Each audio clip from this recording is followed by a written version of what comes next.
ఒక్కసారి కొమ్మూరి గోల్డ్ కి కాల్ చేయండి. తాకట్లో ఉన్న మీ బంగారాన్ని విడిపించి మార్కెట్ ప్రైస్ కి వాళ్ళు కొనుక్కుని మిగతా డబ్బులు మీకు ఇచ్చేస్తారు. రైట్, బ్రేకింగ్ న్యూస్ చూస్తున్నాం. మనం టీవీ స్క్రీన్ పై పెళ్లి విందులు ఆ ఇళ్లలో తీవ్ర విషాదాన్ని నింపై వేడుకల్లో వడ్డించిన ఆహారం కలుషితం కావడంతో గుజరాత్, ఉత్తరాఖండ్ రాష్ట్రాల్లో వందలాది మంది అతిథులు ప్రాణాపాయ స్థితిలో ఆసుపత్రుల్లో చేరారు.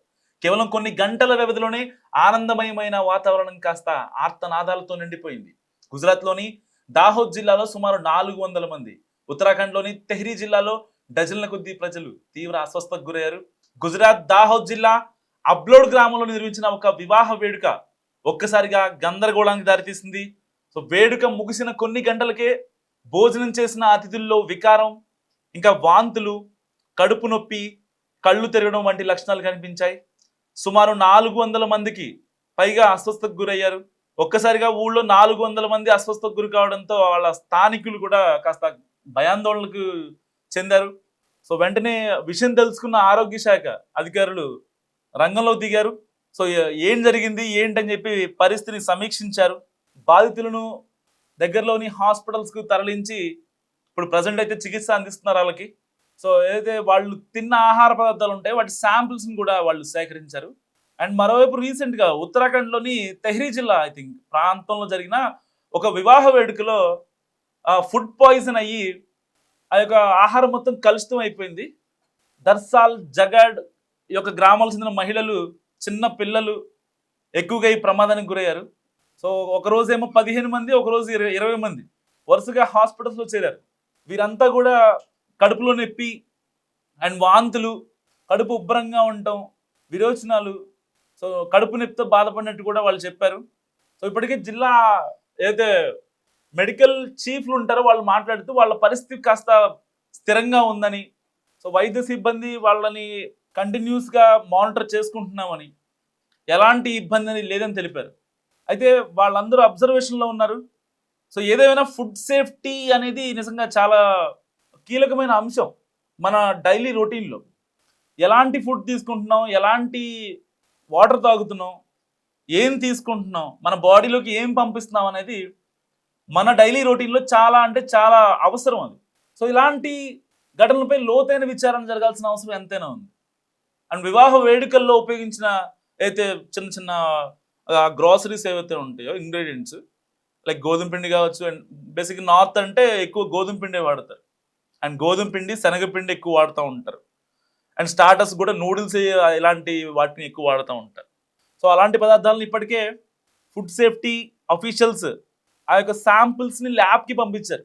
ల్యాబ్కి పంపిస్తే తెలిసింది ఏంటంట, శనగపిండిలో శనగపిండి లేదంట. అసలు అది వాళ్ళు శనగ నూనె అంటాం కదా మనం, ఏదైతే మన ఇళ్లలో వాడుతూ ఉంటారు శనగ నూనె, ఆ శనగ నూనె కల్తీ నూనెట.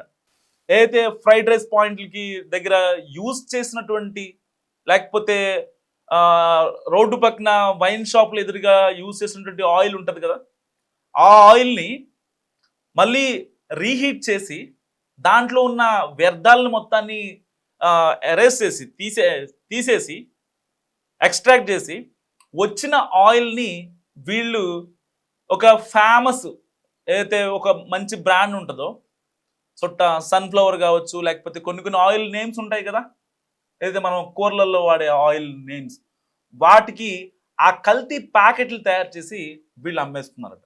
సో వాటిని దాదాపుగా 1 లీటర్ ఆయిల్ మార్కెట్లో ఎంత ఉంటుంది, 180 రూపీస్, 200 రూపీస్, 250 రూపీస్, 180 రూపాయల నుంచి 250 వరకు ఉంటుంది. దాని యొక్క ప్రొడక్ట్ క్వాలిటీని బట్టి లేదంటే బ్రాండ్ని బట్టి మనం స్ప్లిట్ అవుతూ ఉంటాం. వీళ్ళ దగ్గర కేవలం లీటర్ 110 రూపాయలు. ఒక్కసారిగా శనగ నూనె 110 రూపాయలు అంటే ఎవరైనా ఆశ్చర్యపోతారు. సో ఇలాంటి బల్క్లో ఎవరైతే ఇంతమందికి పెళ్ళిళ్ళు కావచ్చు, ఏదైనా శుభకార్యాలకి ఇంతమందికి వండాలంటే బల్క్లో కాస్త కోస్త తగ్గించుకోవాలి అని చెప్పి అనుకుంటారు కొంతమంది. అంటే అందరినీ అని నేను స్పెసిఫిక్గా నోటిఫై చేయట్లా, బట్ కొంతమంది అనుకునే ఛాన్స్ ఉంది. ఇప్పుడు ఆ ఛాన్సే ఇక్కడ సేమ్ మధ్యప్రదేశ్లో జరిగింది, అండ్ ఉత్తరప్రదేశ్లో జరిగింది, ఉత్తరాఖండ్లో జరిగింది. దానివల్ల 450 మంది, ఒకరు కాదు ఇద్దరు కాదు, భోజనం తిన్న వాళ్ళంతా వాంతులే, భోజనం చేసిన వాళ్ళంతా కడుపులు నొప్పి, కడుపులో ఉబ్బరంగా ఉండటం, ఇటు మోషన్స్కి వెళ్ళడం. ఒక్కసారిగా ఆ ఊరు మొత్తం అసలు చిందర వందరగా తయారైంది. స్థానికుల్లో భయాందోళన, ఏం జరుగుతుంది, ఎవరన్నా కావాలని ఏమన్నా పాయిజన్ కలిపారా, లేకపోతే ఇంకేమన్నా జరిగిందా? బేసిక్గా ఫుడ్ పాయిజన్ మనం ఈ యొక్క గవర్నమెంట్ స్కూళ్ళల్లో లేకపోతే ఈ యొక్క గురుకుల పాఠశాలలో మనం ఈ ఫుడ్ పాయిజన్ చూస్తూ ఉంటాం రెగ్యులర్గా. అలాంటి సిచ్యువేషనే ఈ యొక్క పెళ్లిలో జరగడంతో ఒక్కసారిగా ఊళ్ళో వాళ్ళు కాదు, వచ్చిన వాళ్ళు అక్కడ తిన్న అతిథులు మొత్తం ఒక్కసారిగా కంగు తిన్నారు. ఏం చేయాలో ఏం జరిగిందో అర్థం కాని సిచ్యువేషన్. ఇటు వాష్రూమ్స్ అన్నీ ఫుల్ అయిపోయాయి, అందరూ బహిరంగంగా మూత విసర్జన కోసం వెళ్తున్నారు. ఇటు హాస్పిటల్స్కి చెందినటువంటి ఏదైతే అంబులెన్స్ పిలుస్తున్నారో ప్రతి అంబులెన్స్ ఫుల్ అయిపోయింది. ఇంకా వాళ్ళ మండలానికి సంబంధించిన అంబులెన్స్ అన్ని ఫుల్ అయిపోతే వీళ్ళు ఇండివిజువల్గా వాళ్ళ యొక్క బళ్ళు కానీ వాళ్ళ యొక్క కార్లు కానీ వాళ్ళని తీసుకొని హాస్పిటల్కి వెళ్ళారు. సో అంటే ఒక్కరు చేసిన మిస్టేక్ ఎంతమంది ప్రాణాల మీదకి వస్తుందో అర్థం చేసుకోండి. దాంట్లో చిన్నపిల్లలు ఉన్నారు చాలామంది. ఆ అస్వస్థకు గురైన వాళ్ళు 450 మందిలో మహా అయితే 150 మంది మాత్రమే పెద్దవాళ్ళు. సరే, వాళ్ళు కొంచెం ఏది తిన్నా అరాంచుకోగలిగే శక్తి కాస్త ఉంటుంది. వాళ్ళు తిన్న ప్రీవియస్గా వాళ్ళ ఫుడ్ హిస్టరీని బట్టి వాళ్ళకి ఆ యొక్క బలం ఉంటుంది, వాళ్ళు ఓర్చుకోగలరు. కానీ చిన్నపిల్లలు ఎలా ఓర్చుకుంటారు? అంత పెద్ద లెవెల్లో కల్తీ జరిగాక. అసలు అది ఆయిలే కాదట, అది గోధుమ పిండే కాదట, అది శనగపిండే కాదంట, ఏదో మైదా వేసి ఆ యొక్క శనగపిండిని ఒక మిశ్రమాన్ని తయారు చేశారట. ఫుడ్ సేఫ్టీ అధికారులు మెంటల్ ఎక్కిపోయింది వాళ్ళకి. ఈ యొక్క శాంపిల్స్ సేకరించిన తర్వాత వచ్చిన రిపోర్ట్ చూస్తే శనగపిండిలో ఏం ఉండాలి? శనగల ద్వారా వచ్చిన పిండి ఉంటుంది. గోధుమ పిండిలో ఏం ఉండాలి? గోధుమల త్రూగా. అంటే అట్లీస్ట్ అంటే అన్నీ కూడా ఏదో ఎక్కడ కల్తీ జరగట్లేదని కాదు, కానీ ఆల్మోస్ట్ 80 to 90% అయితే గోధుమ పిండి కలపాలి కదా. సరే, మిగతా బీప్ పిండి కలిపినా లేకపోతే ఇంకేదైనా మైదా పిండి కలపచ్చు, లేదంటే ఇంకో పిండి ఏదైనా కలపచ్చు ఫ్లేవర్ కోసమో టేస్ట్ కోసమో. అది కూడా మనుషులు తినేదే కావాలి. అప్పుడు ఒకవేళ కల్తీ జరిగినా సరే ఇక్కడ మనిషి ఆరోగ్యానికి ఎలాంటి ఎఫెక్ట్ జరగలేదు కాబట్టి దాన్ని నెగ్లిజిబుల్ తోసేస్తారు. అంత పెద్దగా ఎవరు పట్టించుకోరు. ప్రతి చోట జరుగుతుంది కల్తీ, ప్రతిదీ దాంట్లో కల్తీ ఉంది. అందరికి తెలుసు ఆ విషయం. మీరు డైలీ పొద్దున్నే తాగే పాల దగ్గర నుంచి నైట్ తినే తిండి వరకు ప్రతిదీ కల్తీయే. ఆ విషయం అందరికి తెలుసు.